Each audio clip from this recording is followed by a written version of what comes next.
అప్పుడు మీ favourite hero NT Ramarao గారు, ఇప్పుడు మీ ఫేవరెట్ హీరో ఎవరు? ఫేవరెట్ అంటే నేను ఇప్పుడు ఎవరు లేరు, ఎన్టీ రామారావు గారే. ఎన్టీ రామారావు ఎప్పటికి. తర్వాత బాలయ్య అంటే కొంచెం నాకు అభిమానం ఉండేది, బాలయ్య మన బాగానే ఉండేవాడు. కానీ ఎన్టీ రామారావు అభిమాన్య. ఎన్టీ రామారావు కాలంలో ఎన్నో వంతు బాలకృష్ణ చేస్తాడంటే నేను 25% ఇస్తా. మీరు అది బాలయ్య కూడా ఒప్పుకుంటారులేండి, ఎందుకంటే తండ్రిని మించిన తనయుడని అనరు ఎప్పుడు. ఆయన మించిన నటుడు లేరండి. మళ్ళీ మా అల్లుడు మళ్ళీ బాలయ్యకి పెద్ద ఫ్యాను.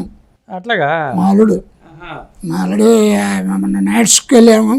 నైట్స్కి వెళ్ళినప్పుడు కూడా 24 గంటలు వాళ్ళిద్దరు అక్కడికి వెళ్ళిపోయారు, వెళ్ళదు. అంటే పరిచయం ఉందా బాగా మెరుడు గారికి బాలయ్య? బాగా పరిచయం ఉంది, అలవాటు కదా, ముందు అలవాటు ఉంది బాలయ్యకి. మ్యాన్షన్ హౌస్ వాళ్ళిద్దరిని తీసుకెళ్ళిపోతారు. మ్యాన్షన్లో ఒక హౌస్కి వెళ్ళి రామారావు ఎన్ని పిక్చర్లు వేశారు? అదే 3 షిఫ్ట్లు, మార్నింగ్ 7 to 1, 2 to 6, 6 to 9, 3 షిఫ్ట్లు వేసిన. ఎప్పుడు మందు తాగేవాడు, మందు అసలు ఒక్క చుక్క కూడా తాగలేదండి ఎప్పుడు. రామారావు అసలు అలవాటు లేదు ఆయనకి, అసలు అలవాటు లేదు. ఆయన చాలా అసహ్యం ఆయనకి. ఆయన ఎలా గోల్డ్ కాయిన్ అని cool drink Apple juice gold coin అదే తాగేవారు అంతే. అదే లేకపోతే మంచినీళ్ళు మరబింది సిస్టమేటిక్ ఉండేవాళ్ళు. పొద్దునే మాత్రం 4:30కి కోడి కలుస్తారంటారు, వాయిస్ వాష్ అని తాగుతారండి. తెల్లారి 4 ఎవరికి తెలియదు అసలు. అది 3:00కో 3:30కో 3:00 లేచి ఆ చుట్ట తాగితే వాయిస్ బాగుంటుందని ఆ చుట్ట తాగి అక్కడ వాడేస్తారు. నేను కూడా కాలిస్తే బెటరేమో, నాకు వాయిస్ మారుతుంది.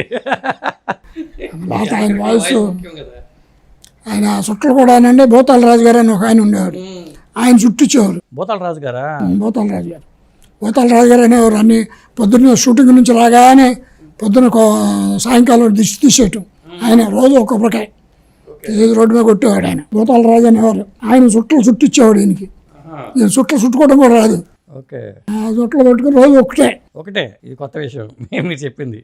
చుట్ట తాగేవారు రోజు ఒకటే తాగుతారు. మొత్తానికి చుట్ట తాగుతారండి. గొంతు బాగా ఓపెన్ అవుతుందంట. ఓపెన్ అవుతుందా? ఏంటంటే ఈయన అరుపులు, పిరిపెడు, పెడపెబ్బులు, పెద్ద అరుపులు కదండి. ఆయనలాగా వాయిస్ డబ్బింగ్లో చెప్పొచ్చులే, సరి చేసుకోవచ్చండి యాక్చువల్గా. కానీ ఎట్లా చెబితే డైరెక్టర్ అట్లా చేసేవారు అంతే. షార్ట్లో కూడా అలా చేసేవాళ్ళు. ఓకే. కొట్టాలంటే కూడా అంతేనండి. సత్యనారాయణ వీళ్ళు ఇద్దరు కొట్టేసుకున్నారు. ఆయనకి ఈ పంత కనిపోయేది, ఈయనకి ఈ పంత కనిపోయేది. సత్యనారాయణ ఎన్టీఆర్ ఫైట్ అంటే అదంతే. ఒక మాదిరిగా కొడితే ఈయనకి అందం, సత్యనారాయణకి అందం. సత్యనారాయణ మా సినిమా నిర్మాణాలంతా 2 ఒకలానే ఉంటాయి కదా. సత్యనారాయణ మా సినిమాలో చేశాడు.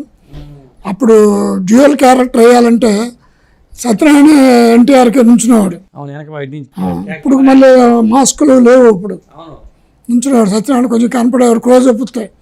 అప్పటికి వచ్చేవారు కట్ చేసేవారు. అని ఎన్టీఆర్కి ఇప్పుడు ఇద్దరు ఒకటే సైజు, ఇద్దరు